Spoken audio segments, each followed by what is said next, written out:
Welcome to the Contagious Code podcast, where we dive deep into code, learn practical skills, celebrate the beauty of engineering, and eliminate imposter syndrome. I'm Tejas Kumar, and I've been building on the web for over 20 years at places like Vercel, Spotify, Zeta, and more. Today, my guest is Chris Ferdinandi. Chris is an expert on ADHD and a developer on the web platform for many years, specializing in web development, that is HTML, CSS, and JavaScript. Our discussion today is timed specifically to be shipped this specific week and this specific month of this year, because it's the beginning of the year and it's a time where people are more likely to care about their health and pay attention to new year, new me type topics. And indeed, this is one of those topics. Chris and I in this episode go deep on ADHD, that's attention deficit hypersensitivity disorder, where people have unregulated levels of attention, usually linked to underlying levels of dopamine, or what some call the catecholamines. But in this episode, it's not very scientific. It's more, how do we practically adjust our lives if we are developers with ADHD. This is an episode for if you maybe think you have ADHD, maybe you don't know if you have it, maybe you know someone with it. This episode will definitely give you more direction on that.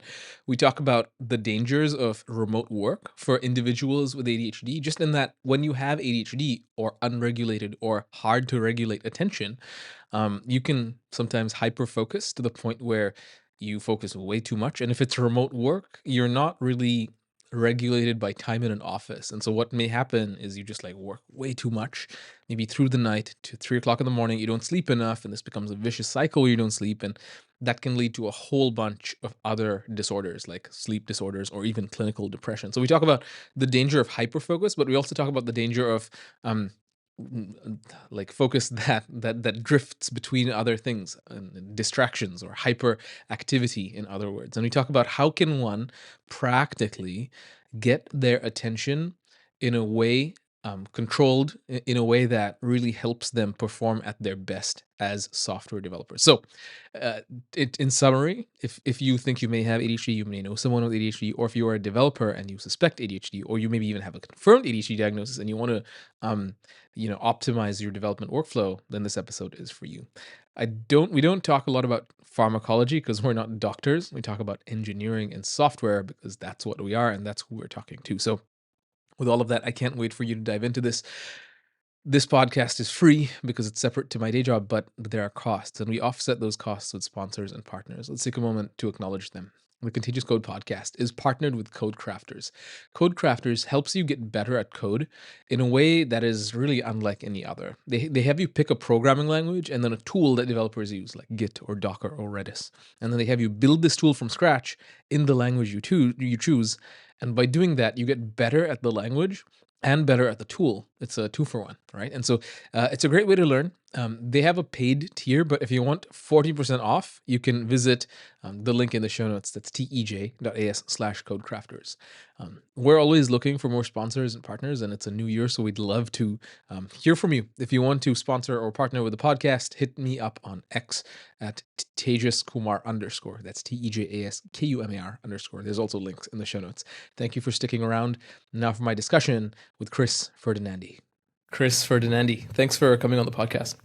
Thanks for having me. I'm so glad to be here. You've been doing a lot of advocacy space in and around the developers with ADHD sphere, so to speak. And I'd love to dive into that topic with you today.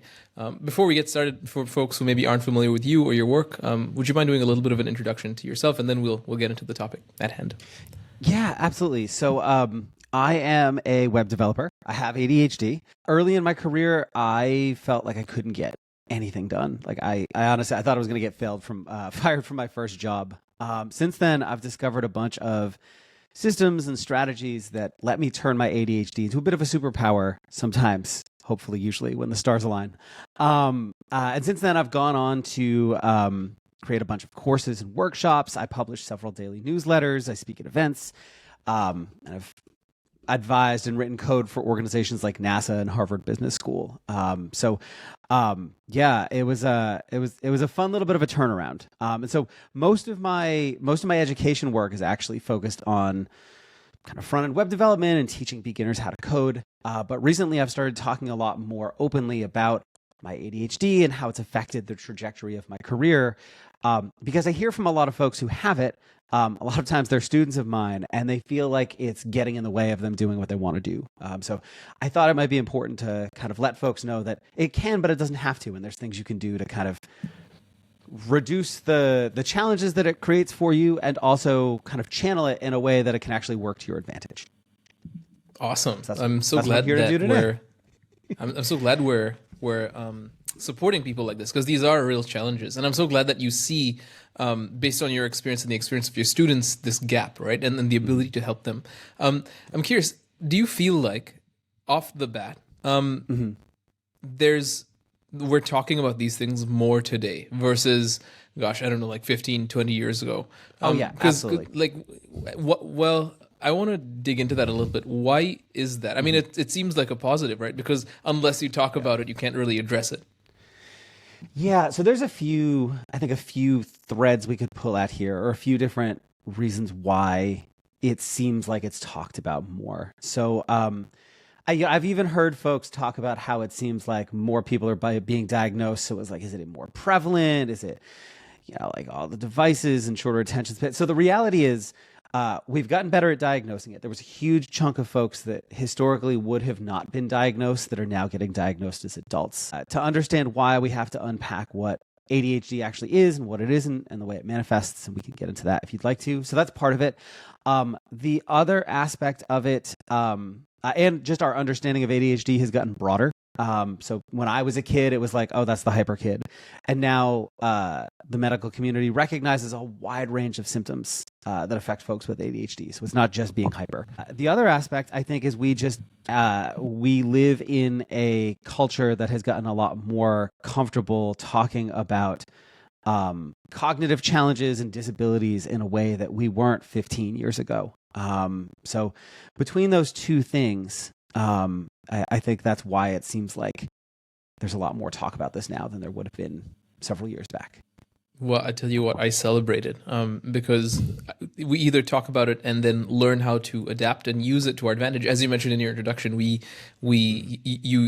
teach people how to use it as a little bit of a superpower, you said, versus it's always this thorn in my side that I don't want to talk about it for the sake of shame. So I really appreciate the vulnerability there. All right, let's lay a foundation for folks listening in. Yeah.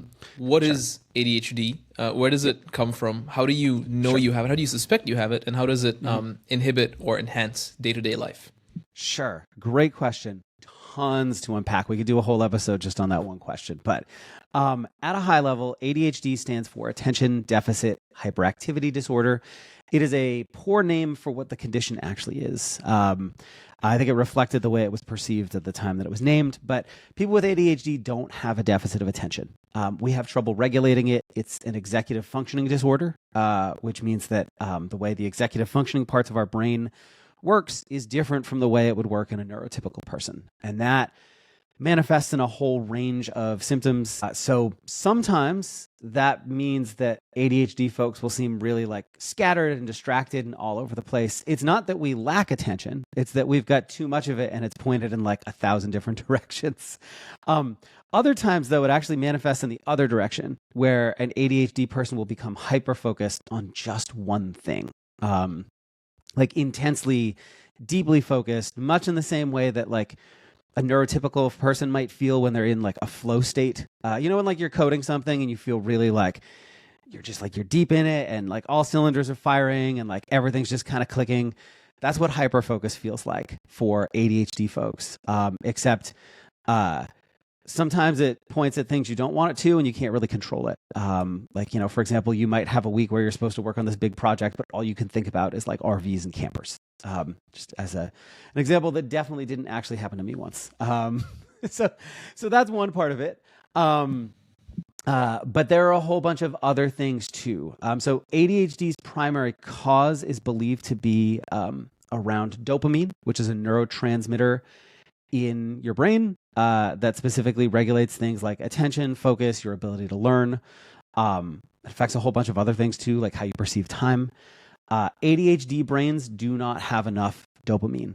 And so a lot of the behaviors that we exhibit are related to not having enough, and so not being able to do things that someone with enough dopamine could, like regulate your attention effectively, or a desire to get more dopamine because our brains don't have enough of it already.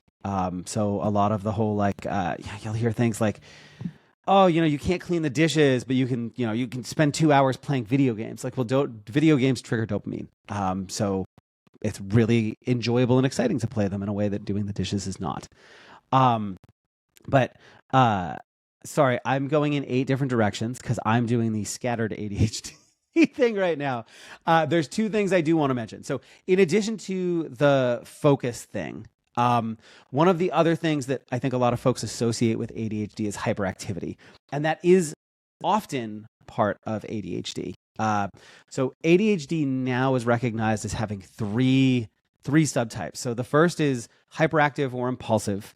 The other is inattentive, which is the like, I'm distracted, or I have trouble regulating my attention, but it doesn't necessarily have to involve hyperactivity. And so what you'll see is women are more likely to have the inattentive subtype, what I think historically might have been called ADD, not ADHD.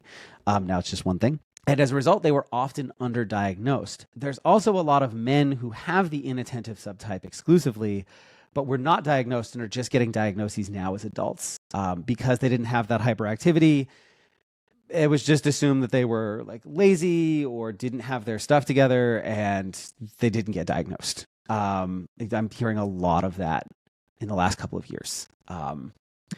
But some of the other things that come along with ADHD include an inability to perceive time accurately.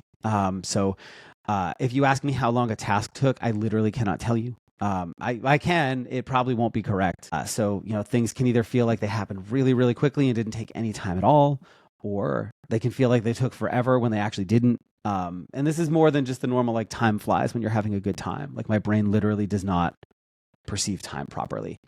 ADHD folks also have a tendency to, because one of the challenges is an inability to effectively regulate your emotions, we can take small perceived slights and make them into much bigger things than maybe they actually were in reality, because inside us, they feel like really big things. And so in a work environment, that means things like negative performance reviews, or like a code review that pointed out a couple things you got wrong, can feel like much bigger things to a person with ADHD than they actually were. And because of the executive dysfunction, we often also don't have a filter, which means we will just say what we're thinking. And sometimes that can be a really good thing.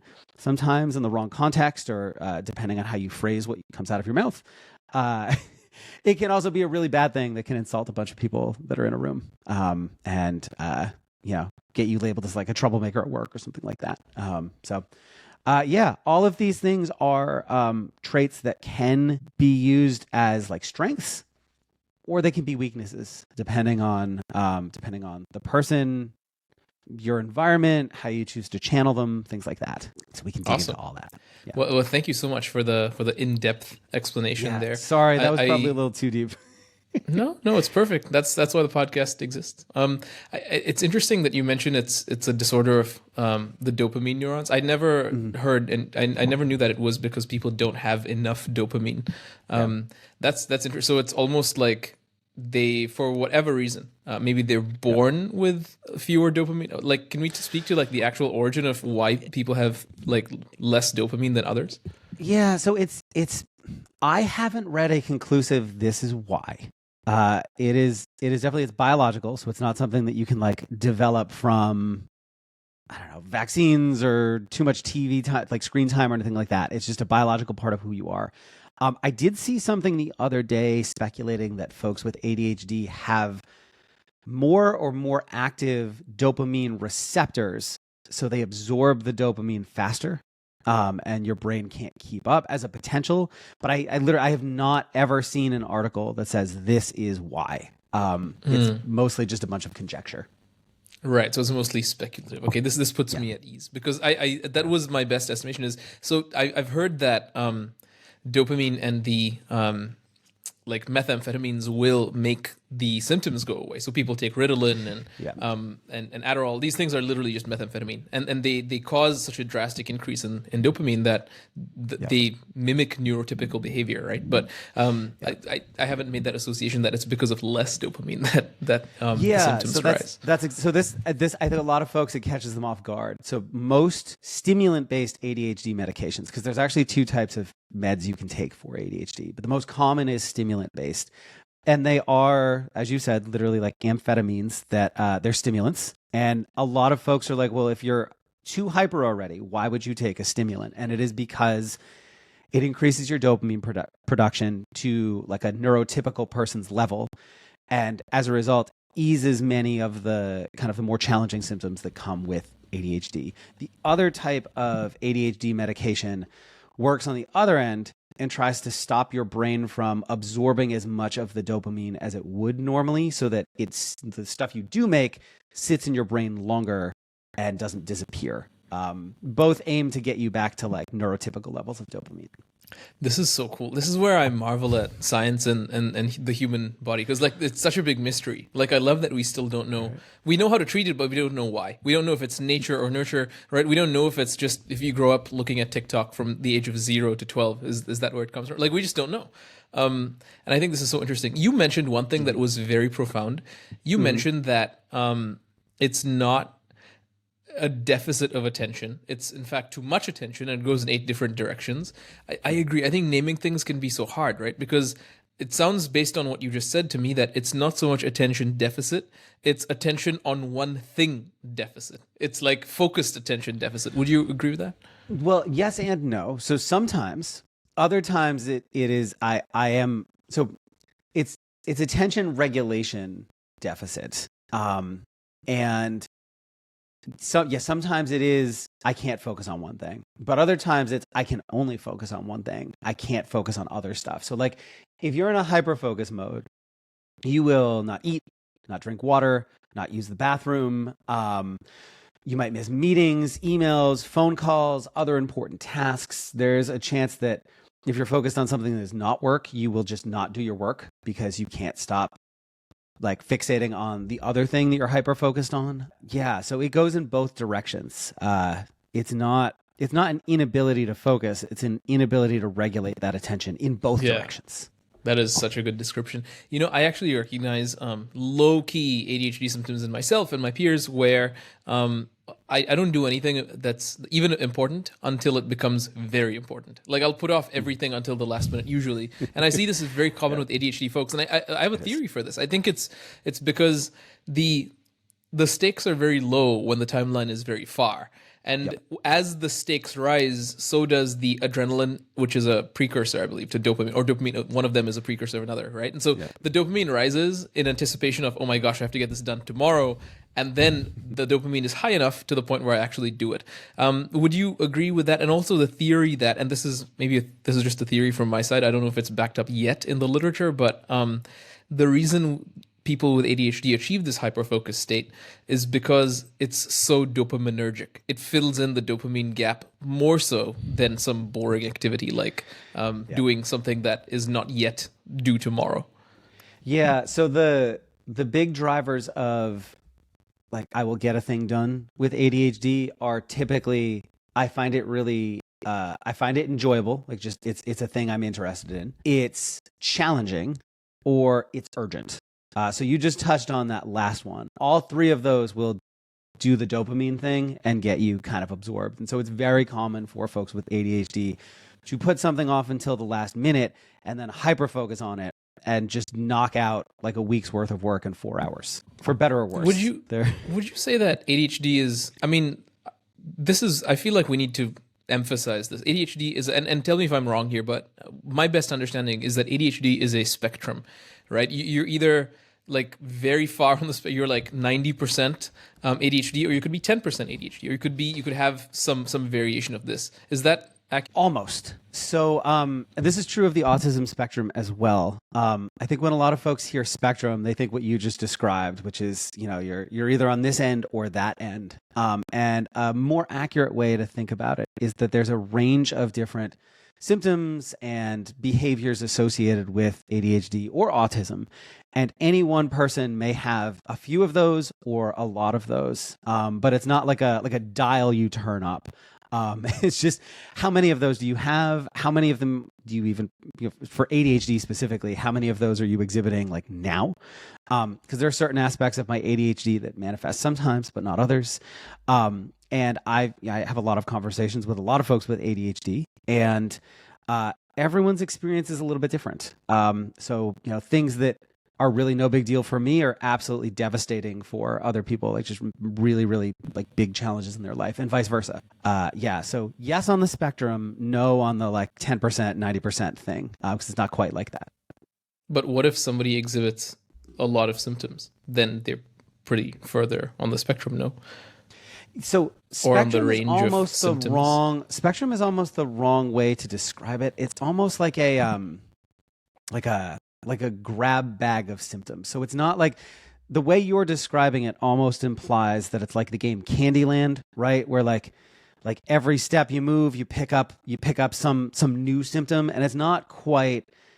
It almost implies that there's like a sequence of symptoms where, right, and it's not exactly like that. It's right. more that there's an assortment of symptoms that you may or may not have. You may or may not have at certain times. I'm really, I'm not personally comfortable with the you're a little ADHD, you're a lot ADHD kind of descriptor there. I don't think it's particularly accurate, and I also think it runs the danger of kind of categorizing like, well, you're okay because you're only 10% ADHD. You're going to be a big failure because you're 80%, 90% ADHD. The reason that one doesn't sit right with me. The reason I ask is because I exhibit some symptoms. However, and I live in Germany, I need to preface that. I once went to a doctor here in Germany asking about it, and he said, "Oh, stop being so American about this. I'm not going to prescribe you anything." That's literally what he said. And he went on this tirade. He went on this really long rant about how Americans are very prescription happy and they'll just sell you whatever, but we don't do that here. And I just went there going like, hey, why do I focus so deeply on challenging things and then get angry when I get a phone call that interrupts it? I was like, this is maladaptive for me. I don't want to answer the phone going like, what do you want? I'm in the middle of something. I don't want to be that person. But it was almost like I couldn't help myself. So I went to this doctor going like, what's up? And he says, no, stop being so American. So for me, this was very strange. And this is why I asked, because I feel I don't have enough sort of ammunition to go to a German doctor in Germany and be like, look, I need you to take this seriously. And so the idea of insinuating that there may be a spectrum or range of symptomality is just to establish maybe like a threshold where a doctor may take it seriously, because doctors don't take me seriously, though I do feel I like exhibit low-key symptoms with ADHD. So you've hit on a couple things that I want to talk about. One of them is really it's highly triggering for me, so I'm going to try to we'll talk about something else for a second. I'll come back to it. Not you, the medical kind of response to this, but so the thing you described, the getting annoyed when you get interrupted, absolutely, that is very strongly like an ADHD thing. I have to really catch myself with that, or put up signs on my office when I'm in the middle of something, because it is really, really it's like you're deeply focused on a thing. Interruptions, I don't know how to describe it other than it almost physically hurts. It's really it can be really disruptive to even a small interruption. It can make it hard for you to get back into focus afterwards. So I absolutely am the same way with what you just described. The medical thing is extremely challenging for a variety of reasons. So the medical understanding around ADHD has evolved a lot since the 80s or 90s. Not all doctors have actually kept up with that literature. So depending on whether you see a general practitioner, a specialist, a psychiatrist versus just a general kind of doctor, a younger person versus an older person, the response you get from them will vary greatly. So I'm not surprised to hear that. My understanding from some of my friends in Europe generally is that getting medication in the EU is substantially harder than getting it in the United States. I'm trying to think of the right way to describe this other than, so there's a weird stigma around ADHD medication. And I understand the sentiment that Americans are quick to throw drugs at things, because we are. I think that's a fair assessment. But that kind of response is a little bit like telling a person whose legs don't work that they're just trying to throw technology at a problem because they want a wheelchair. Like, Yeah. our brains do not make enough dopamine to function the way a neurotypical person would. And asking for medication to correct that is not you just trying to throw drugs at a problem. It's you trying to address the root cause of the problem rather than trying to band-aid various symptoms. One of the other challenges, I think, with medication in the medical community is that because most ADHD medications are stimulants, they're amphetamine-based, and there's also a lot of instances of people who don't need those medicines abusing them. You hear this a lot at college, right, where kids will just like pop an Adderall and study all night or whatever, even if they don't actually need it. You get a lot of doctors who don't like to prescribe it because they're worried that it's going to be addictive for you and that you're going to abuse it. These medicines are not addictive if you actually need them. I meet so many folks who have ADHD who need to set like 8 reminders to actually remember to take their medication because their ADHD makes it hard for them to. If you don't need it, it absolutely can be addictive. And if you do need it and you get way too high a prescription, it can also become addictive then. But most medical practitioners start really small and work you up specifically because of that. Kind of finding the right dose for you is a bit of a science in and of itself. But yeah, I'm sorry, your story, I'm upset for you because that is a really terrible response from a medical professional who honestly sounds like they're just not particularly up to date on what ADHD is and the various ways that it kind of affects people. Yeah, and as a consequence, I am left to deal with ADHD on my own, which first of all, I don't even know if I have it because no doctor is willing to diagnose it, right? But I do see a lot of the symptoms. And it's been, I tell you what, Chris, it's been an absolute adventure trying to navigate it. And I'm so happy we're having this discussion. Okay, let's add software engineering to the mix. Sure. Because so far and I appreciate the time we spent on ADHD because it's I feel like the software engineers listening would be familiar with software engineering, but maybe not so with ADHD, right? So I think it's worth spending that time there. But if we add now software engineering to the mix, how does ADHD, what is its impact on a typical software engineering workflow? Yeah, we absolutely. So just because you've mentioned a couple times you're not actually sure if you have it. I imagine there might be other folks listening to this who also might be hearing some of these things and being, that sounds a little bit like me. So if you go over ADHDforthewin.com / Conteus code, I have a whole bunch of like articles and things related to what we're talking about. And one of them is, do I have ADHD? It links to a self-assessment you can take. Not exactly the same as getting a medical assessment, but if you're just like, this sounds a little bit like me, you answer a bunch of questions and then it'll give you like you may have it, you probably have it, it sounds like maybe you don't kind of thing. So you can at least maybe start, it might be a good start for your journey if you're not sure. Great. We'll put a link to that in the show notes. What is that? ADHDforthewin.com / what? So it's the name of the podcast as the end path on that URL. Awesome. So, great. Yeah. With a dash, with a space? All with a dash, without a dash, they'll all get you there. Wow. I set it up like 8 different ways, so it'll all route you to the right place. Great, thank you. No worries. So so your question, what this looks like from a software engineering kind of perspective. So I think the first thing to mention is that software engineering can be an absolutely amazing career for folks with ADHD because the mechanisms of coding hit a lot of the, this makes my dopamine like spike kind of aspects, right? So you're often presented with challenging problems you need to work through. When you do things, it's almost like a video game where you get really tight feedback loops, right? So you'll write some code, you'll try it, it works or it doesn't, repeat. That can be highly, I'm going to use the word addictive, but like in a positive way. That can be really sticky for an ADHD brain and pull you in, get you into that hyperfocus mode and really make kind of the work not even feel like work, where you can spend hours just kind of going through your day and it feels like no time at all has gone by. So that can be incredibly, incredibly rewarding. A lot of the challenges around ADHD for a software engineer stem from work environment and organizational culture. For example, if you work in an office, not remotely, and you're in an open office, that can be an absolutely nightmare scenario for someone with ADHD.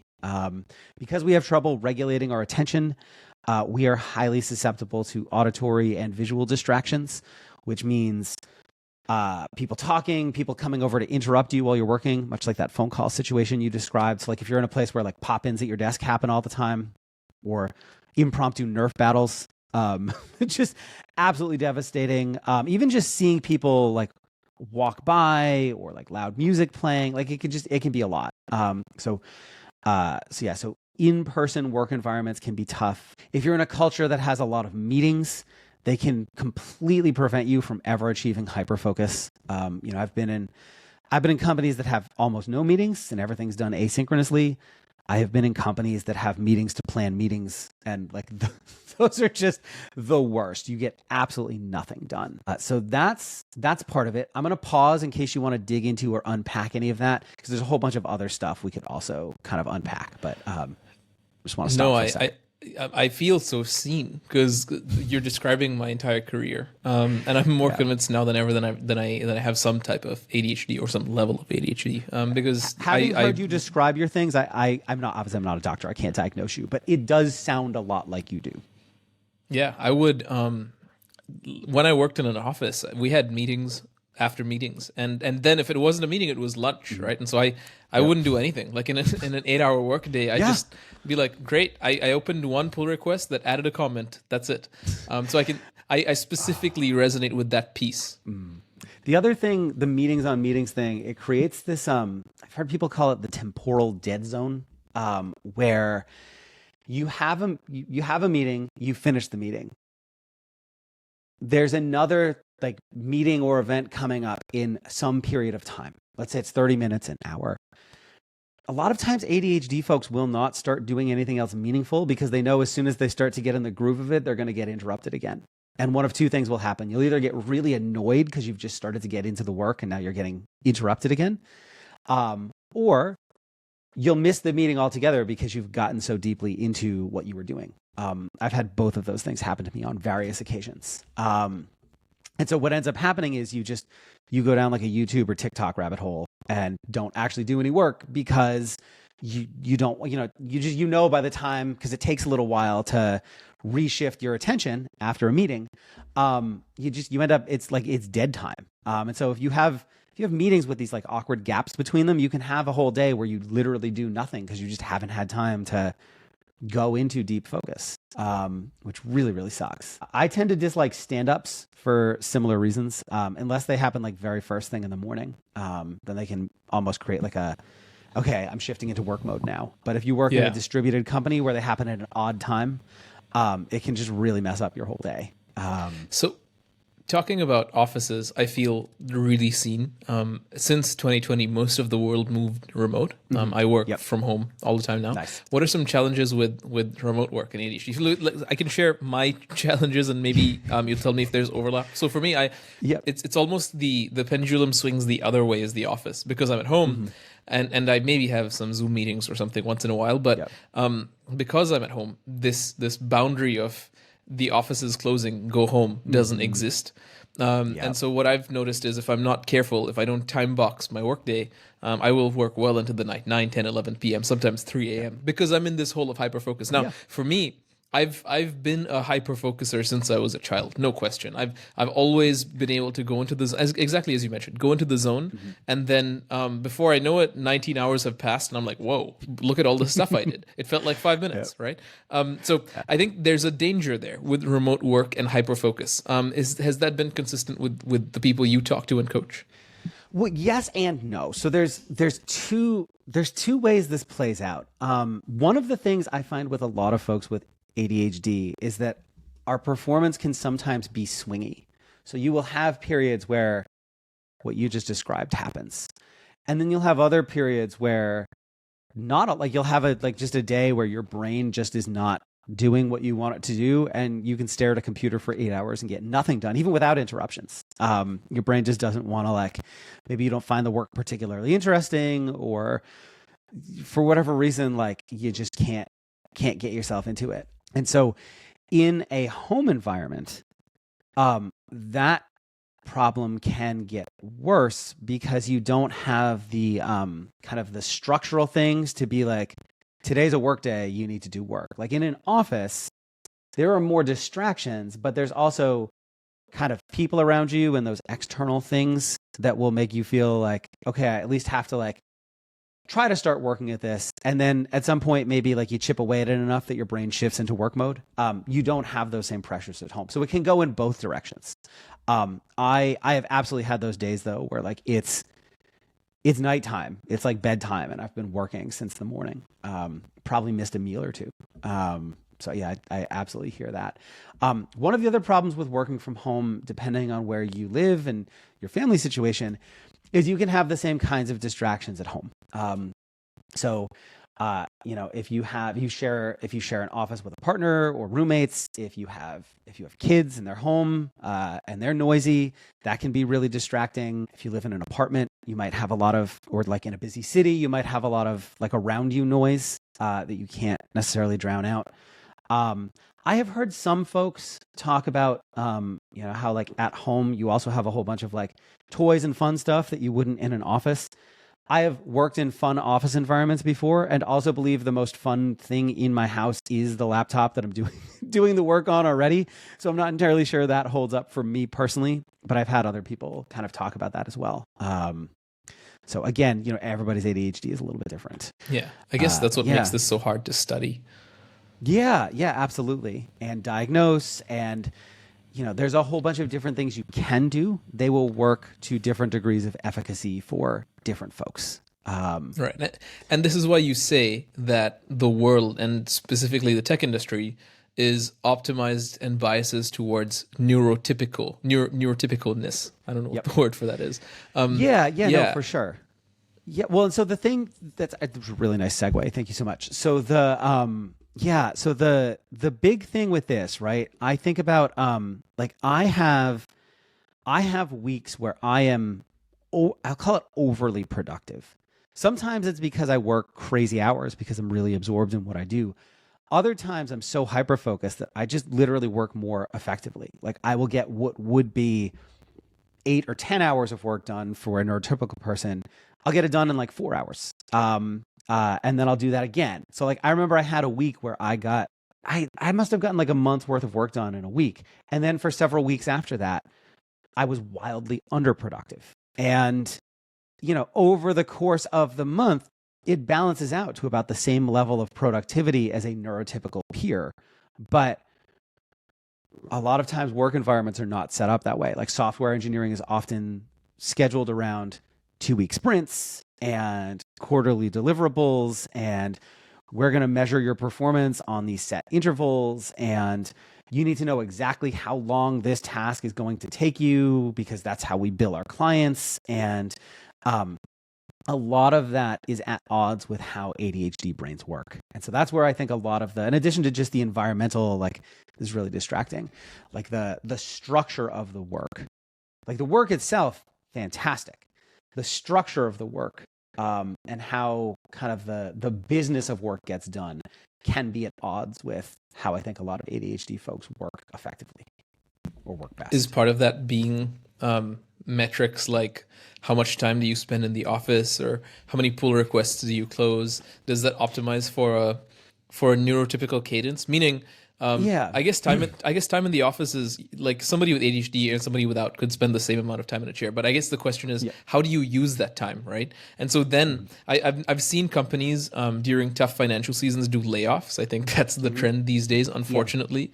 And I've heard from someone who is at Meta, who's considering leaving Meta, that their approach to layoffs is very, very toxic. And so what I've heard, and I can't verify this, but what they told me was they have people, it's sort of like the Hunger Games, like the people who submit the fewest number of pull requests on a team are the first to get laid off. And so there's this incentivization of like open many pull requests so that you don't. And I have to imagine for someone with ADHD, this can be really challenging because if you like hyper focus on one pull request and you want to really optimize it and make it be the best it can be, which is often the case with ADHD, right? Because your dopamine's going and you're like, I'm going to add loading spinners and I'm going to over engineer this because I'm in the zone.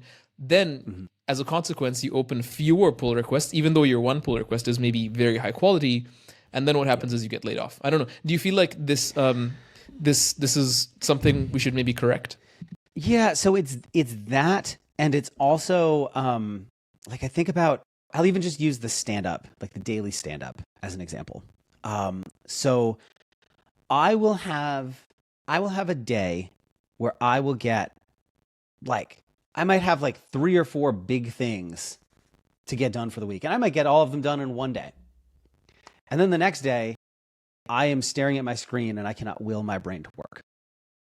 And like stand-up culture is such where every day you're supposed to be like talking about what you did and what you're working on and you made a little progress. And it gets really uncomfortable when 2 or 3 days in a row you're still working on the same thing. And then, a couple days before then you had knocked out like 5 things, right? Like it makes you sound and seem like you're a really high achiever who's just slacking off. And it can even make you like kind of start to internalize, because emotional regulation is sometimes a challenge for ADHD folks. It can make you start to internalize like a lot of negative feelings about yourself. I think about the way, like you may have a really high producing quarter and then like a not so productive quarter. And a lot of like performance reviews are structured around like how you did this quarter and you're only as good as your last one. Over the course of the year, you might be, an average or above average performer, but if you're just looking at like the last few weeks or the last few months, it's not reflective of your kind of your overall. And so that's the kind of thing where it can really get you into weird places in a work environment. I am the type of person that I disclose my ADHD. Obviously, I'm on a podcast talking about how I have ADHD, so it's not, and I'm all over the internet. So it's a quick Google search would turn this up for someone. But I have for years, even before I was doing this, disclosed my ADHD in the work environment. And whether or not you do this is a very personal kind of thing that we can unpack.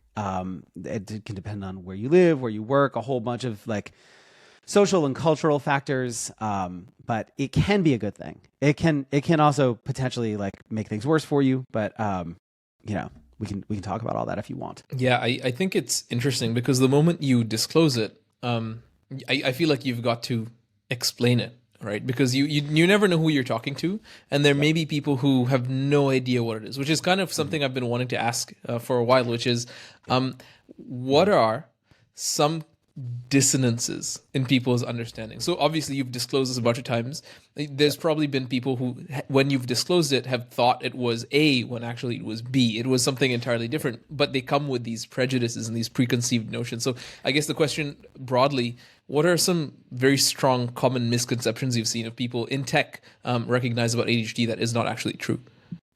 Yeah, so I think one of the biggest ones I see is people thinking it's just like I'm hyperactive or I'm scattered, and not recognizing kind of the full range of symptoms. The fact that distractions are particularly challenging. That like, one of the things we actually didn't talk about is ADHD folks often have like a really big, if you're going to use computer terms, like a really large hard drive, but almost no RAM, like no working memory. Yeah.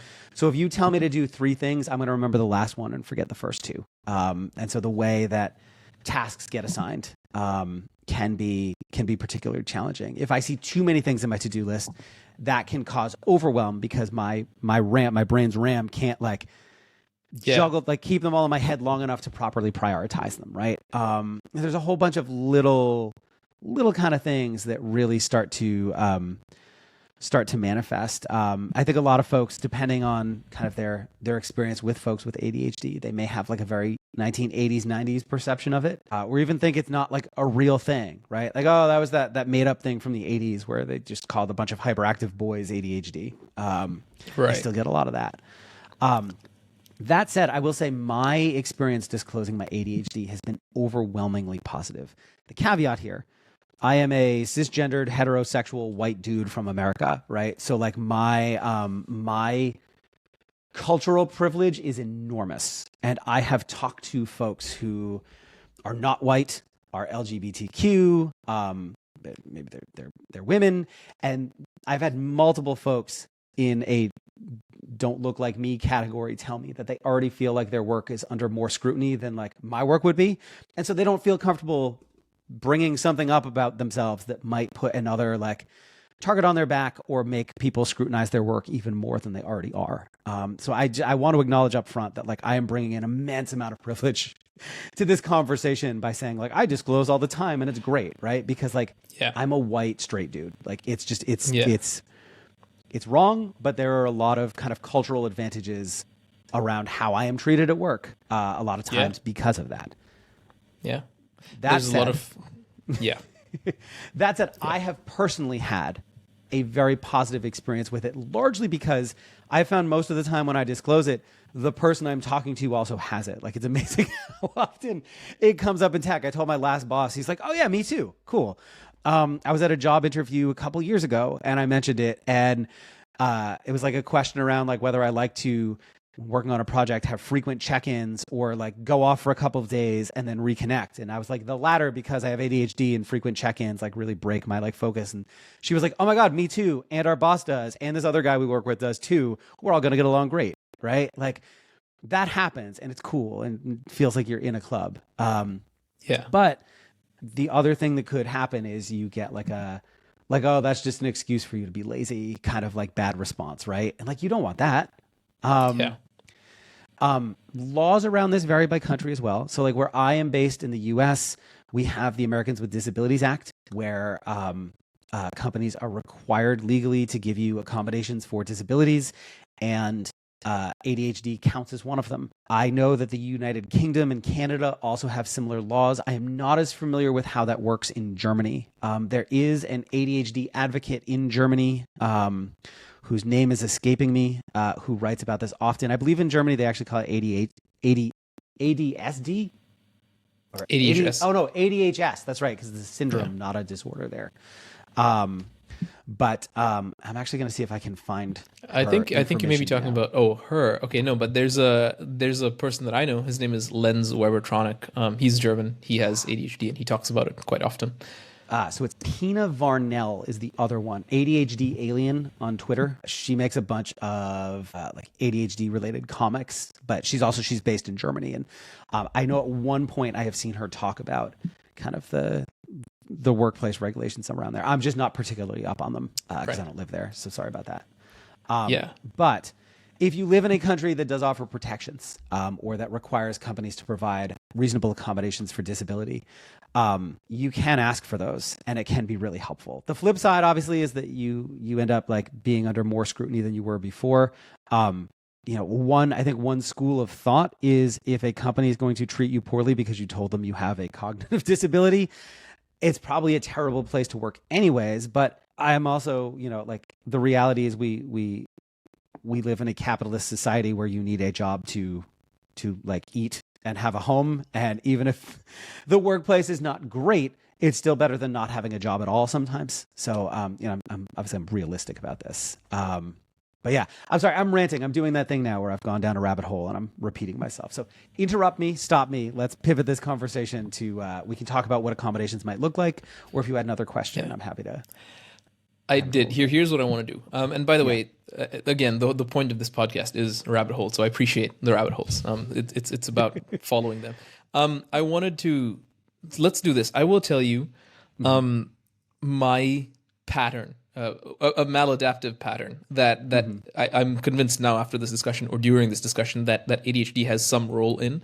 And then I wonder if it resonates at all with you. I'd love to hear yours. So this pattern has haunted me through a number of jobs, many jobs. So I've been working in tech now for quite a while, unprofessionally since I was 8 years old, but professionally since I was 15, and now I'm 31, so like 16 years. And in that time, I've had many jobs, and across jobs, this has happened pretty consistently, to the point where now I see it, I know it, I don't do it anymore. I've effectively recovered from it, but this pattern is so haunting. And I think ADHD has a role here. And so I'll tell you this, and then as I'm speaking, if you can think of a similar pattern across your career, I'd love to hear it, and I'm sure the listeners would as well. So this is the pattern. So for me, hyperfocus is my best friend. I can hyperfocus very easily. I typically have had the privilege of always being able to find problems that are really, really fascinating and fun, and pulling on the thread passionately and then solving them. And it is the greatest feeling in the world. I mean, I've been doing this my entire life.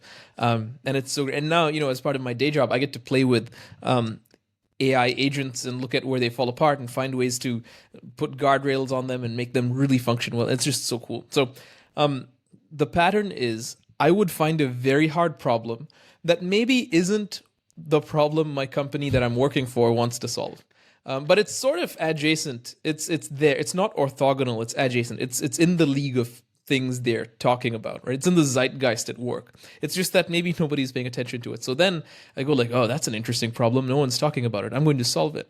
And I spend a lot of time thinking about and solving it, a lot of effort, a lot of energy. I don't go to the bathroom. I don't eat. Sometimes I don't sleep. And I'm just like, oh, look at this. And I'm building this up in my own mind because it's just this great thing that is so challenging. And really, honestly, it's just the effort that I'm putting in to solve the problem that I'm enjoying. I'm not thinking about this is going to make me look good.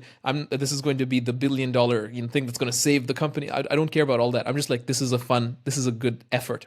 And so I invest a lot of time. I make a lot of compromises and sacrifices. I don't talk to my friends for a long time. They go like, oh my gosh, where are you? And all of this. And then in the end, I create it and I record a demo, or I get on a call with my team and I show them this demo and I'm like, look at this thing.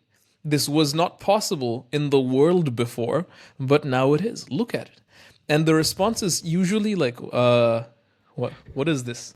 Like where does and it's like best case it's that it's like, oh, where did this come from? Worst case it's, dude, we don't even need this. Why'd you waste all this time? And then like my dopamine, all of this dopamine that has built up over the time crashes, right? It goes like sub baseline. It goes like minus, instead of being zero baseline, it goes under. And I'm just like, I take it very personally and I'm like, oh my gosh, I'm the worst. I can't believe I did that.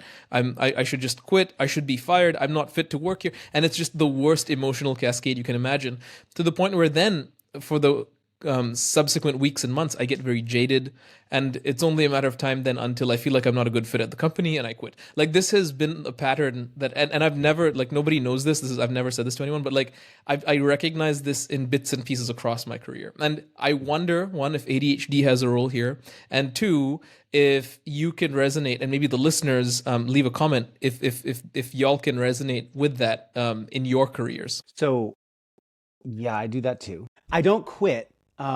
Usually some other thing, like I'll go through like feeling like, I don't really know what my place here is anymore for a bit. And then I'll find some other little thread that starts to pull up my brain, and then that cycle repeats itself.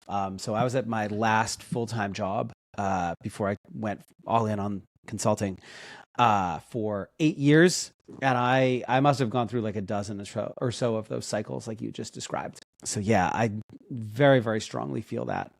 One of my,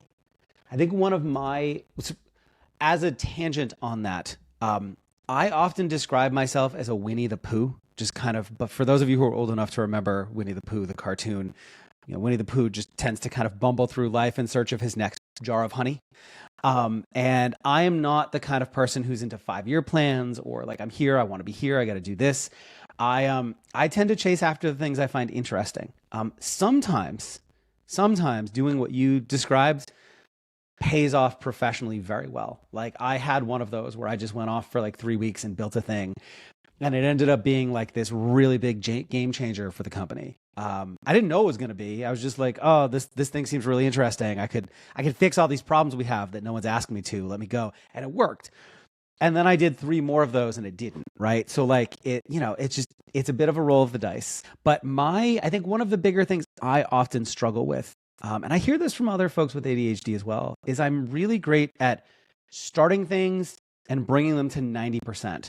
And then that last 10%, all those little like the finishing details and tying it off with a nice little ribbon, like once the excitement of making the new thing has worn off and now it's like the polish, my interest just drops like a rock. And getting the thing over the finish line is often the most challenging part for me.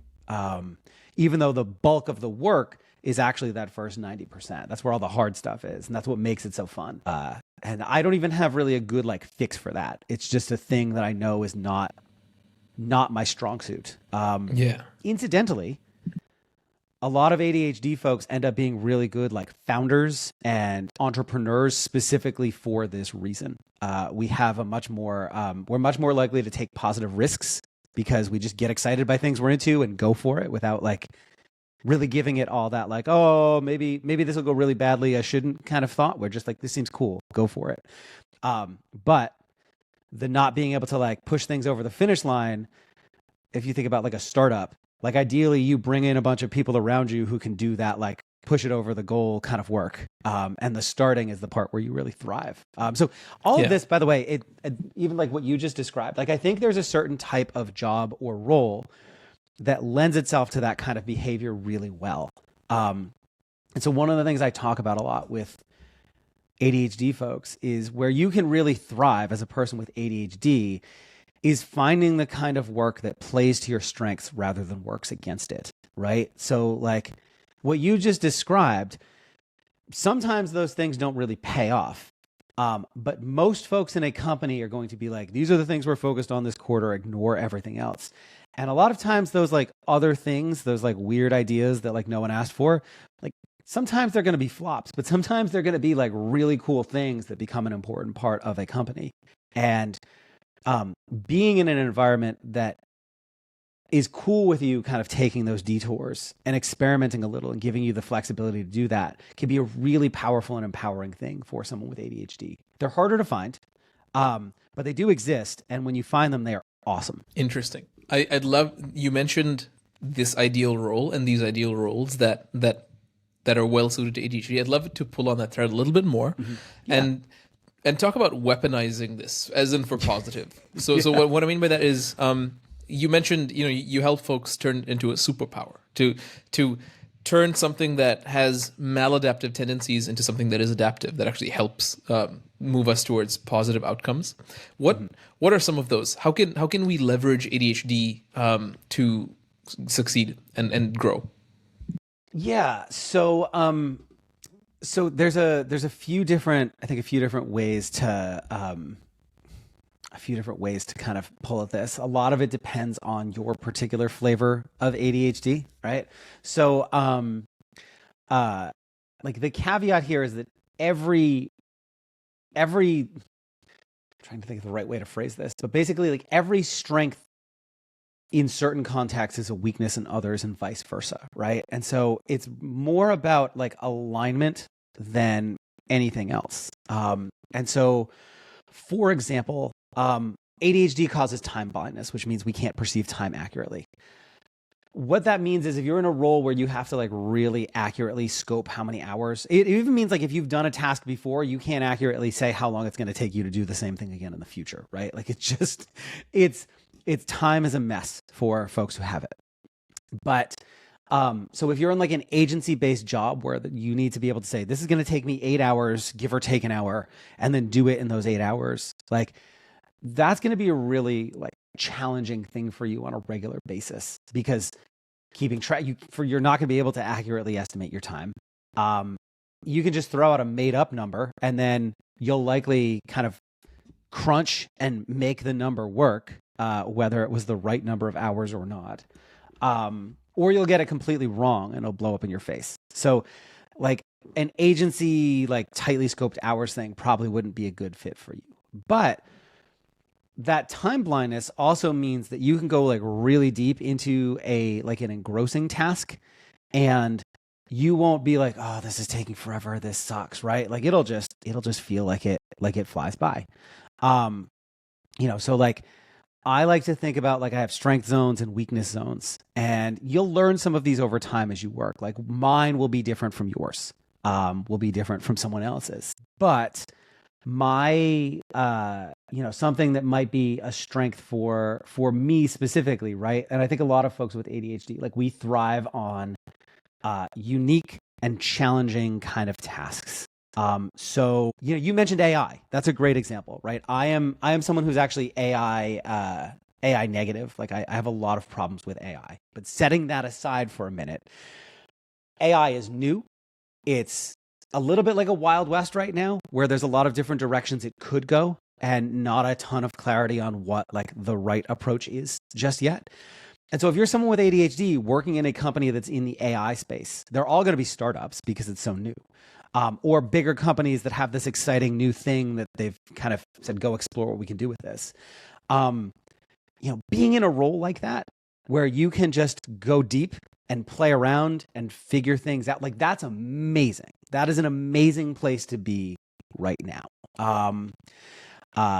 So that's one aspect of it. A lot of what playing to your strengths means for me specifically, or I think for ADHD folks in general, is around weaponizing your hyperfocus, right? So finding things that align best with the kind of things that trigger hyperfocus for you are going to be like your best friend. Because you're gonna outperform your peers. Like when you go into hyperfocus, you it's not just like like you're able to ignore other things and like work for long hours. It's like usually the hours you put in, you're in a flow state, and so like you're being more like effective in each hour than someone who's not would be. So that's a really big part of it too. I'm trying to think of some other specific examples, but those are the two biggest ones that really come to mind for me. Is not trying to do stuff that's that you don't find interesting, boring, repetitive tasks, right? So this is really tough for like more junior level developers because they often get stuck with these kind of jobs. But anything that's like it's the same thing over and over again, eventually you're going to be like, this is so boring. I can't like will myself to do it. That's a bad alignment of your skill set. But generally things that involve problem solving, working in fuzzy or open-ended and unknown spaces where you kind of can dive deep on them, and things that you personally find exciting. It doesn't even have to be new. It just has to be new to you. That can really kind of like trigger your hyperfocus and make you go deep. A lot of the other kinds of alignment that I think about in terms of playing to your strength are around the types of companies and work environments you're in, right? So being able to work in an environment where communication is less disruptive, and so you have that ability to go deep. A lot of times ADHD folks talk about how they work better at night than during the day. Like I hear from a lot of folks that like they peak in the evenings when there's fewer distractions and everything's quiet. And maybe even you get a little tired, so your brain settles and you don't have as many things vying for your attention. So if you worked in a place where you can work odd hours, or set your own schedule, it's not just about the nature of the work. It's also about the environment and aligning it to how and when your brain does its best work. Fantastic. I fully agree with everything you said. Meaning, I've had a reasonably successful career. Had past tense. I still have one. And it's because of those two things. One, as you mentioned, and I want to say it back to you to make sure that I and the audience get it. Thing number one is to avoid like sort of repetitive tasks that don't lend themselves well to challenge, therefore hyperfocus. And two, the opposite of that, which is find the thing that gets you hyperfocused and choose that job, choose those tasks, right? Yeah, exactly. For me, it's interesting because the thing that that thing that used to trigger hyperfocus was imposter syndrome. So I would literally like at early jobs, I would find things that I had no idea how to do.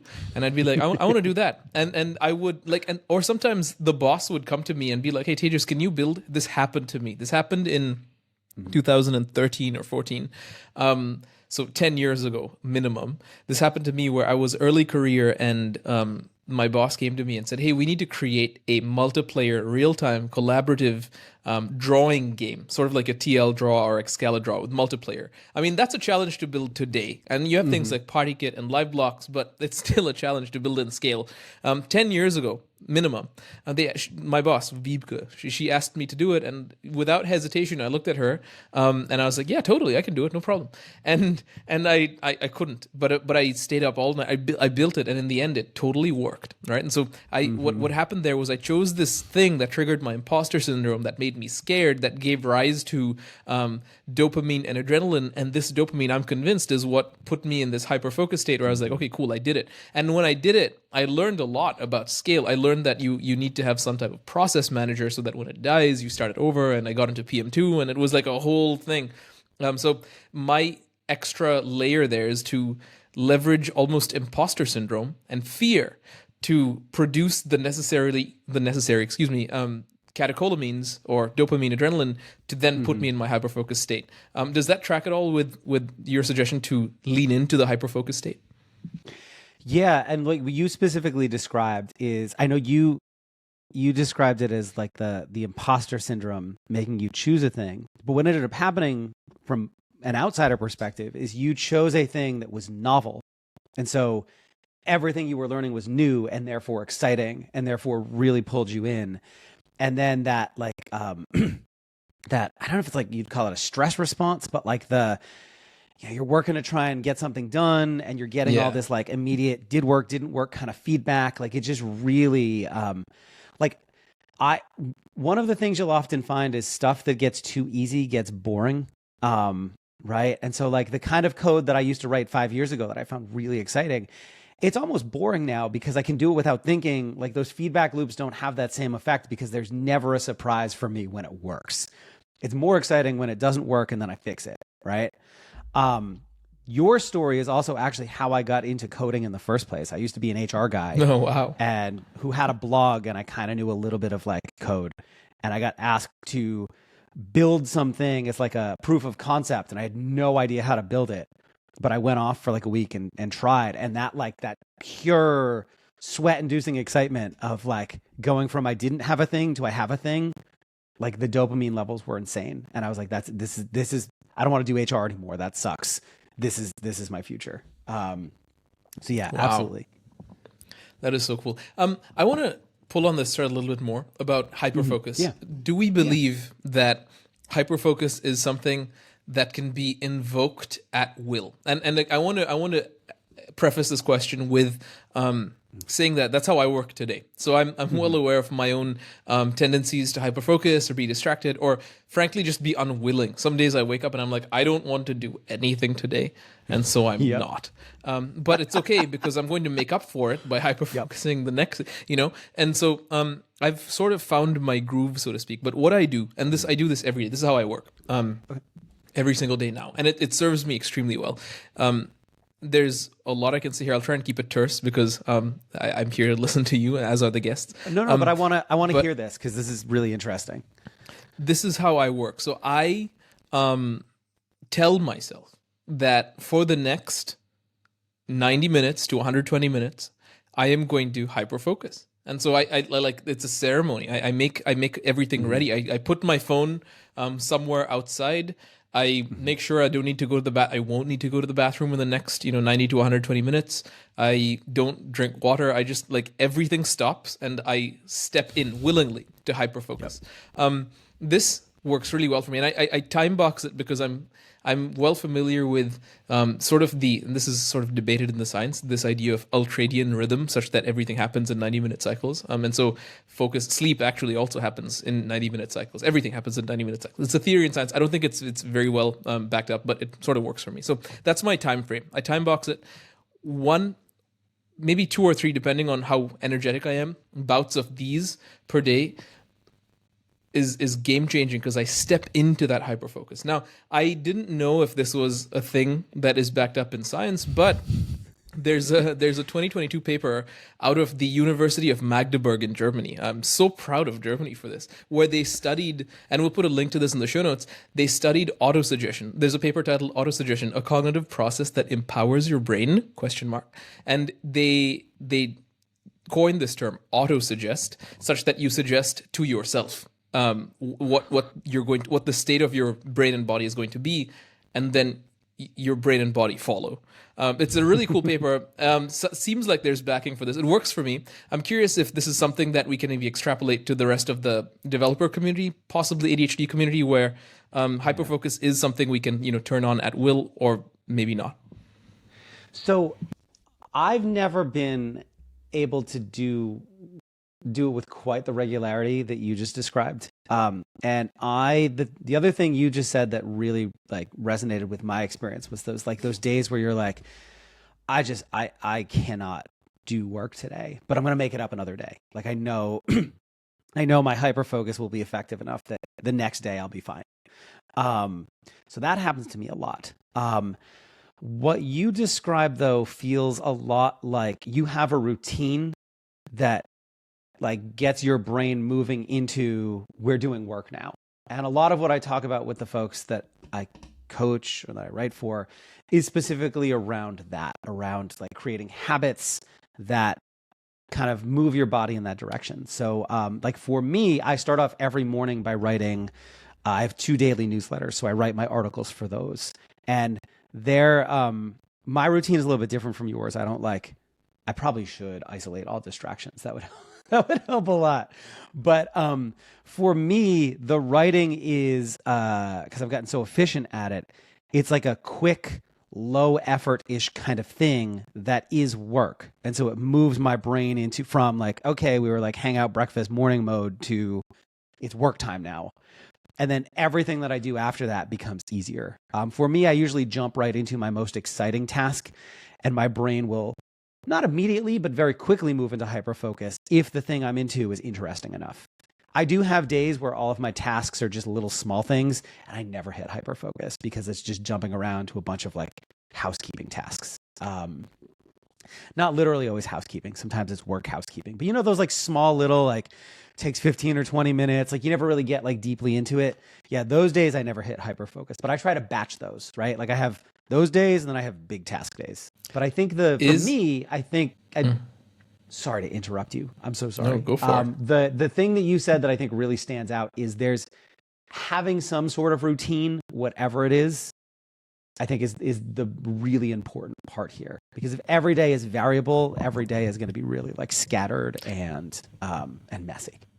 Well, this must be challenging for you as a self-employed person, right? Like I feel like they like a full-time job would bring with it a routine, a forced routine. You have to be available at the same time as your teammates usually, and we do stand-ups and retrospectives and all these things. And but if you're self-employed, gosh, it's like the Wild West. How has your experience been, like being a full-time employee with ADHD versus being self-employed? Yeah, it can be. When I was full-time employed before this, I was remote with a relatively like small and distributed team. And so there wasn't, unless there was like a meeting, there was never like a you have to be online at this time kind of thing anyways. Like I've been remote since 2013 maybe. I've been fully remote for years. So yeah, that part is not new. The fact that I'm only beholden to myself definitely is newish, but for me, I try to pick the kind of work that I'm excited about. There are always going to be things that I'm not excited about, but I very selectively, like right now I'm going to work on a new course on web components. And I'm really excited about web components. So I'm actually eager to start my day and start digging into like creating material and building lessons and recording videos and all that. The second I'm not, I will pivot to something else because I know myself it's going to be an uphill battle. Yeah. So as a self-employed person, picking work that I am personally excited about is a huge part of my productivity strategy, because if I'm not, I don't have those external guardrails like someone who has an employer would. You know what's my hope? My hope is people who listen to this, specifically people in leadership who listen to this, take what we have to say with more than a grain of salt and create accommodations for people in their team in one-on-ones. Like, hey, how can we find tasks that are actually challenging enough to trigger your hyperfocus if the report has ADHD, because I don't think that happens enough. And what happens instead is people just don't work with ADHD, and then it's like, why aren't you performing? Okay, we're going to give you a pip and now we're going to let you go, but it's really, and that's not I need to say this very clearly, it's not a problem of the report, that's a problem of the manager, that's the problem of leadership that isn't really creating an environment for the person, right, as opposed to the person's responsibility. Yeah, one really, I don't want to say easy, because obviously like it's a little bit more nuanced than that, but one easy thing managers can do for employees with ADHD is let them have more control over the types of projects they take on. Like that little thing can make such a huge difference in the quality of work and the quality of work life for that person. Because then they can pick things they're truly excited about and that play to their strengths.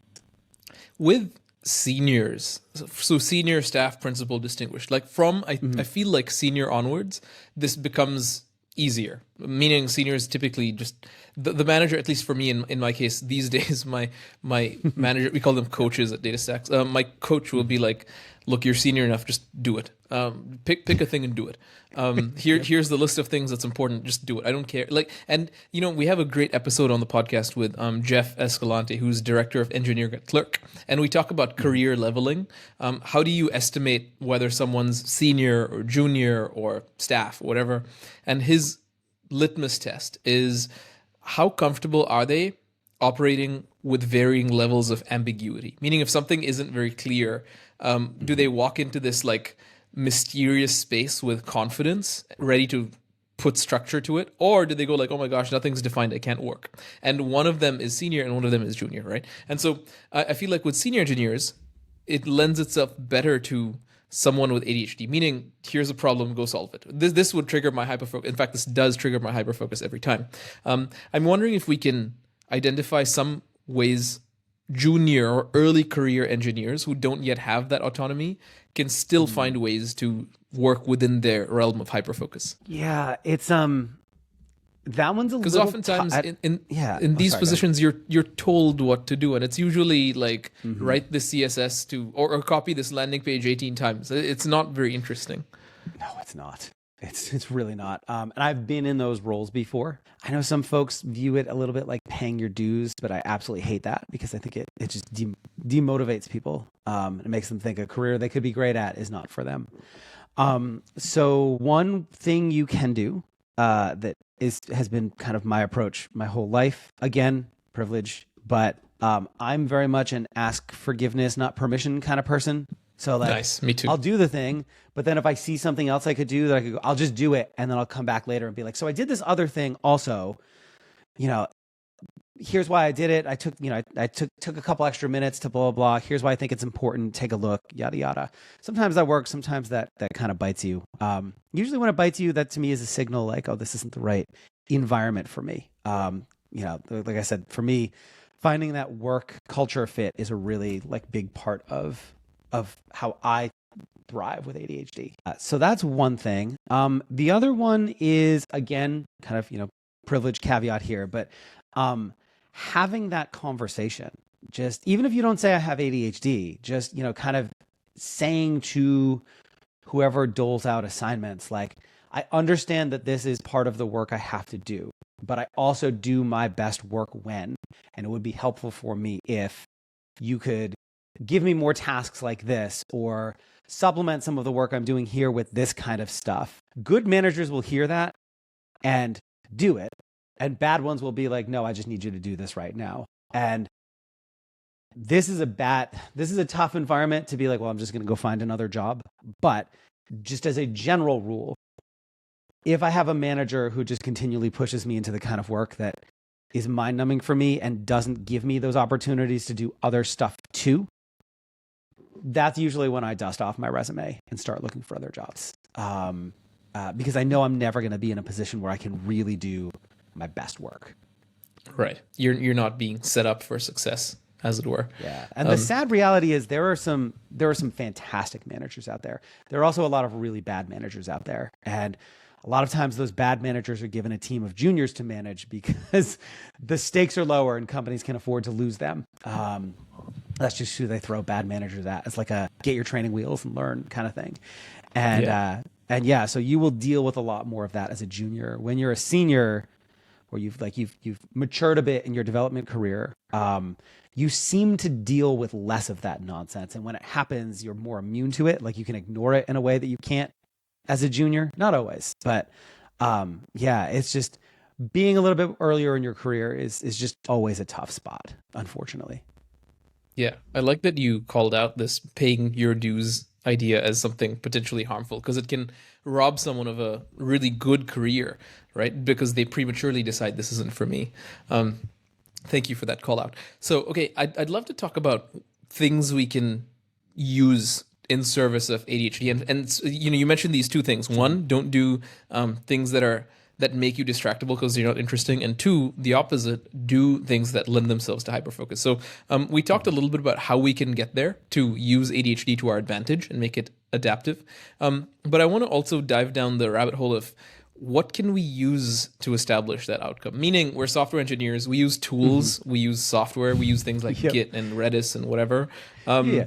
What tools are there? Any tools that you've used that your students have used that have found useful to help with ADHD in the workplace in tech? Yeah, absolutely. So, a few things that immediately come to mind. We didn't talk about this much, but that whole like you have bad working memory kind of thing, having some sort of tool where you write down literally everything you can't afford to forget. I've heard this called like a ubiquitous capture device. Some folks call it a second brain. But just having a place where you write down all the things is really, really important. I am particularly fond of Obsidian these days because I like to write in Markdown and it supports Markdown. So that's one. One other thing that's been particularly helpful for me in places where I do have to track hours, I try to avoid it at all costs. But if I'm in a place where I have to, I really like tools like Toggle, Toggl, because you just click a button and write what you're doing and then forget about it. And it is smart enough to nag you if you look like you're doing work and you haven't started a timer. And notice when you've been idle on your computer for a while and pop up a message that tells you and asks you if you want to keep that idle time or discard it. That has saved me multiple times. So I really like that one. But in terms of other tools, like I know some folks are really into things like setting like Pomodoro timers and things like that. I'm not personally a fan of those kind of things. Like I find when the timer goes off, I find it really, really disruptive. But the one other, I think just absolute game changer for me has been the Apple Watch. It doesn't necessarily have to be an Apple Watch, could be like an Android or something, but like having some sort of smartwatch. My biggest Achilles heel is meetings. I always miss meetings, or I used to always miss meetings. I have reminders on my phone. I have the calendars. I don't know why they don't work for me, but having something on my wrist that vibrates and also shows me my next, like right, just glancing at it, my next meeting is this at time, has saved me from missing meetings more times than I can count. And I use it to set timers for, I don't set timers for like work for 90 minutes and then stop like you do. But I will set like a timer, like I have food on the stove, don't forget about it.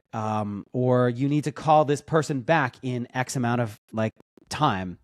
You know, I'll literally set a timer for that, and then it goes off and it buzzes the hell out of my wrist and I don't forget. How do you manage to take notes in Obsidian and set these timers if, you know, with ADHD you're so distractible? Because for me, I also want to take notes, but I never do because I just, I forget. Yep. I'm either hyper-focused or something gets my attention. And Yeah, so I have it, it's always open. I literally have like an inbox note where I just dump all my things, and I have just, I don't want to say just made it a habit because that trivializes how difficult it is.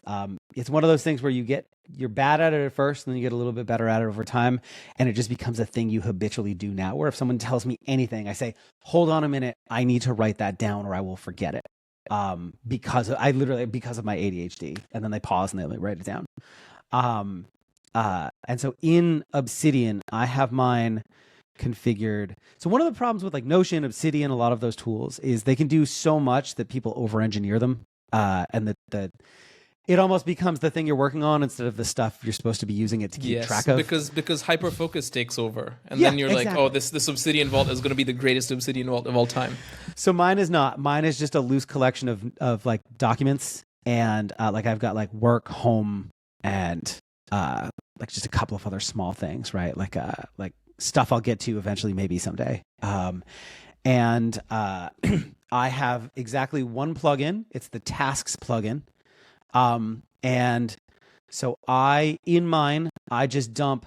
Oh, I'm sorry. I have my inbox where I throw everything that I don't want to worry about where to put it. I just throw it in the inbox and I'll go eventually sort it like days or weeks later. But for any particular item, if it's due on a particular day or I need to remember to do it on a particular day, Obsidian, the Tasks plugin, lets me set a due date. And then every morning I wake up, I read through my notes or through my to-do list. Everything is a to-do. That's the other thing here with this system. Every single item is either a bulleted list item, or if it's something I just need to remember, or if it's a task, I give it a little like, the markdown checkbox kind of style thing. And every morning I go through all the tasks and I add a unicorn emoji to the ones I want to do that day. And I have Obsidian set up that it pulls them into this today view. And those are the things that I look at so I don't get distracted by all the other stuff. So I have kept it insanely minimal on purpose. But the most important thing for me is having that one place where I can just dump everything without thinking about it and then go look at it later when I'm not like engrossed in what I'm doing. This is so useful. Thank you for sharing that. I'm sure that's going to make a lot of people's lives more comfortable. For me, I really suck at keeping task lists. I've tried literally everything. There's a great app called TickTick that I tried to use, failed. Google has tasks in Google Calendar. I failed. So what I do is I don't actually have a task list. In fact, I was very moved by Steve Jobs' Stanford commencement speech a long time ago, where he said, if you're going to die today, what would you actually do? And versus like if you're not, and so for me, I grew up actually very close to death for a very long time. And I've always associated with this sort of like carpe diem type of mindset. And so what I do is I don't have this list, but instead when I wake up, one of the first things I'll do in the day is pay attention to the first things that my brain tells me are important for the day in the context of work. So, and this is so cool because it's like almost like a daydream where important conversations from the past days and weeks come to the forefront. That's really important. I should focus on that. And then very quickly, while it's fresh, just write it down in Slack in the morning. Like, hey, good morning, everybody. This is the stuff top of mind. If there's something I missed, let me know. But this is what I'm going to be working on. And then I just do it. And that, so I do create a task list like you, but it's like in real time. It's not ahead of time. So it seems like the common denominator here are task lists. So for those listening with ADHD, task lists are a hack. So that was me for ages. And then you can probably tell from how gray my beard is compared to yours that I'm a little bit older now. And this is out of necessity because I am not, it's not just because I look cool like Jason Statham. It's like I'm balding, right? So I'm old. And so somewhere around like 35, that really stopped working for me. Things started falling out of my head a lot more.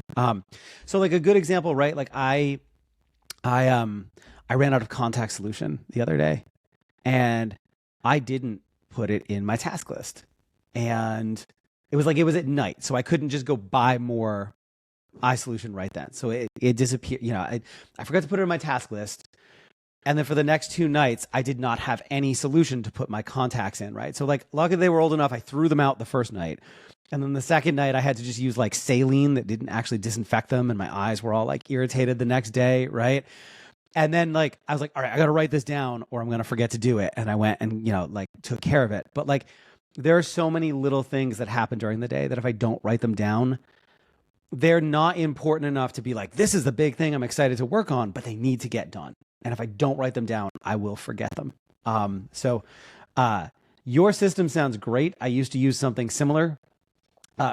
Us old folks, that doesn't, as your brain starts to slow down, it just doesn't work. That may not always work anymore. Well, there's a lot more moving pieces, I thank you so much for the forewarning that I just know now what to do when eventually I get there. That's so useful to have someone who's gone before.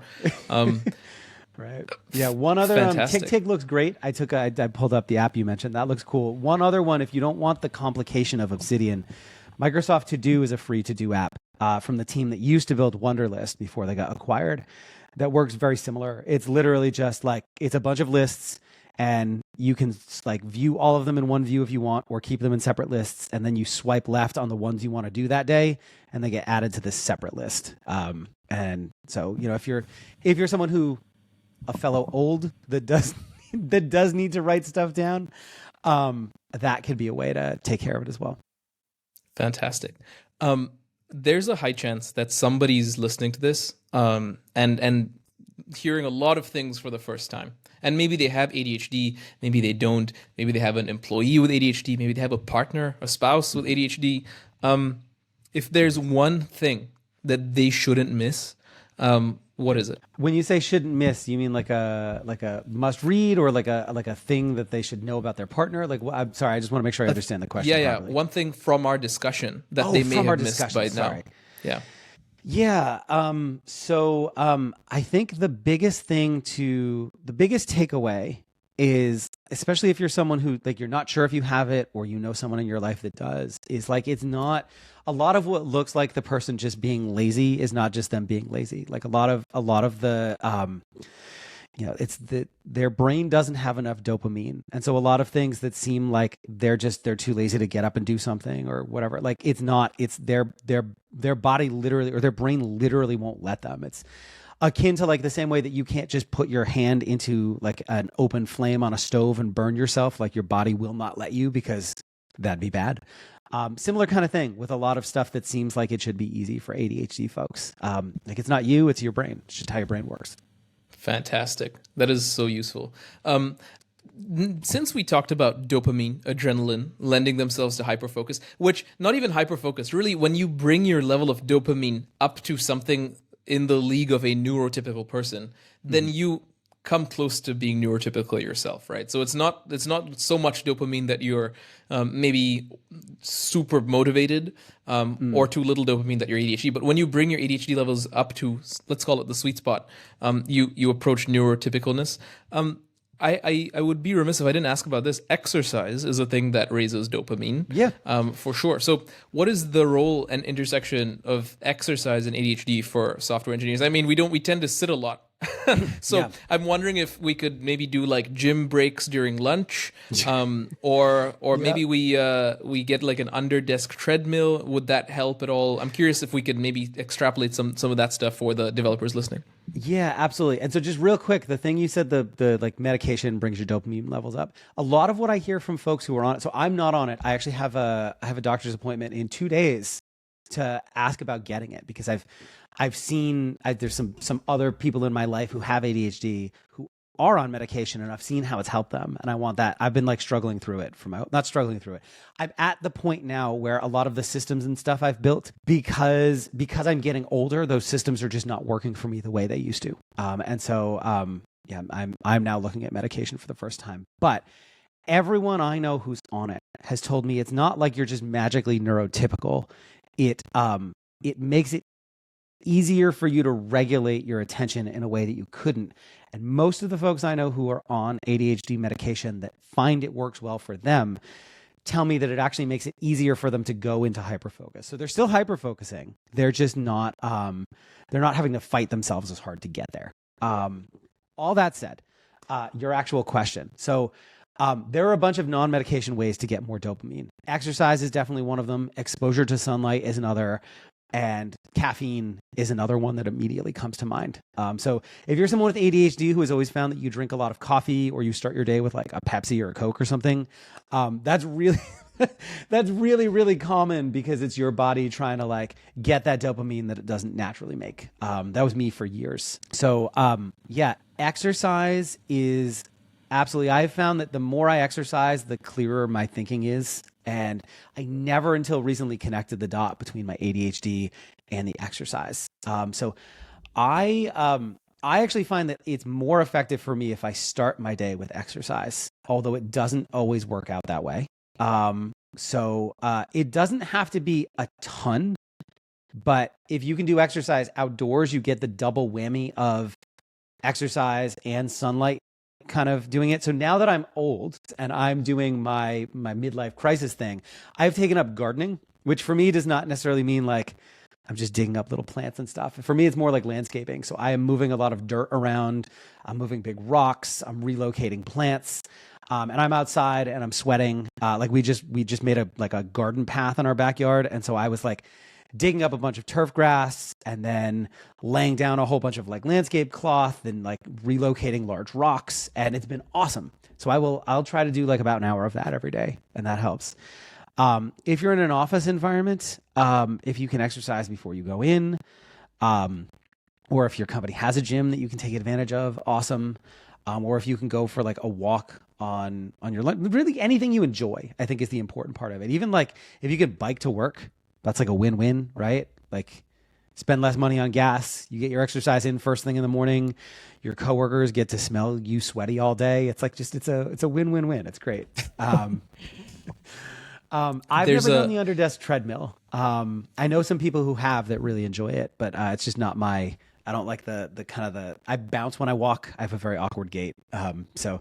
Yeah, that does not work for me particularly well, but I know some people who do. That's super helpful. I wonder about things that you don't enjoy, but that also raise dopamine. One thing why I'm thinking about this is there was a really great paper published in Cell, which is like the greatest journal for biology of all time, by Dr. Susanna Soberg out of Denmark. And it's titled Altered Brown Fat Thermoregulation and Enhanced Cold-Induced Thermogenesis in Young Healthy Winter Swimming Men. Anyway, the paper it looked at these dudes, Danish folks, who exposed themselves to very, very cold water up to the neck for very long periods of time. And I'm being very hand-wavy. We'll put a link to the full paper in the show notes. But they, over time, obviously after the cold exposure, had high levels of adrenaline and dopamine, and these lasted very long throughout the day. Like you could say biochemically, their day was made and stayed made.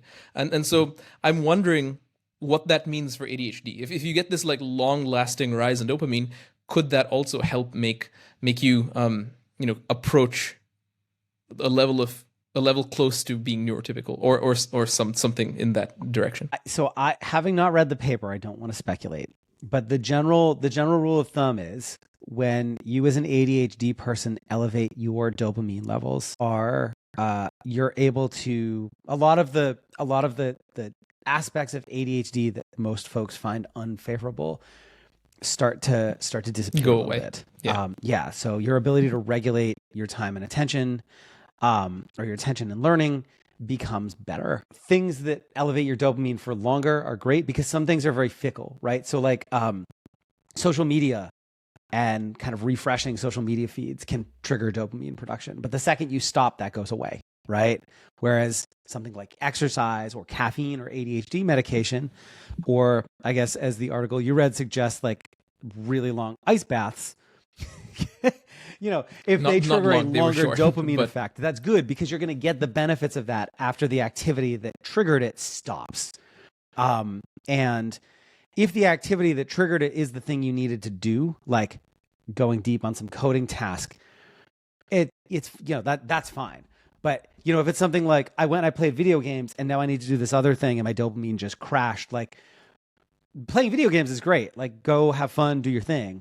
But that's not going to give you the same like transfers to other task benefit that you might want. As a general rule of thumb, if you can find dopamine improving activities that also provide lasting dopamine production, those will be better for your ability to do other tasks than things that don't.